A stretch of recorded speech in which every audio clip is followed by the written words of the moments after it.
Khubor ka Batisi TV. Lawan Rashapi da ka Frank Motors. The dark is here to rule. Kaseng Kongres kala kentui ki pajba nong tap vote jong soyong constituency bagi dei balong ki start bagi ba shampang habajet yu nong mikman ubatmai hakni ka kenti bagi ka constituency kan select chaka election chiteng samoy kaban salong hak spotrik ujumang arajar arpulai hak jengkren bigilat pathai kubor hak arp khandai trik uleber arajar arpulai unong yalam juko Congress Legislature Party uba Ronnie Wheeling do ulong bagi NPP bat ki wei de ki seng rulum hidan ya ka jingya dei ka baye janba hakaba shibnai arbanai shwa ka election ki ong bakim dan ke jinge dei bat ke NPP bat ke BJP handai tang shi singi hadien ke election pat ki kloi banye trei lang kumba julong pi ka soyong mentorai pidi besotho balai la pensange election namar ma ba HDR lindo klatno hakapor ba stang makdiat singi banye tem vote dengan trai ki bobun ki ke yang tu ki bahabia perkat mar ulade ulalong ebe labun bol snap itu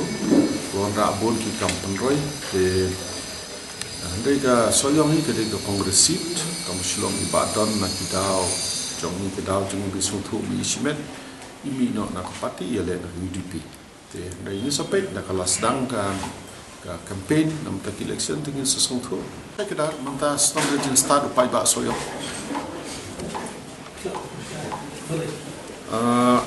katakan kebang gila ong bangi kini par khait ki dalam haju tang shwa election shibna erbana ki ong ni medan jenge dei andai tang hadin shisngi bomi result letre lang tingi ong pai ba soyong phiap sta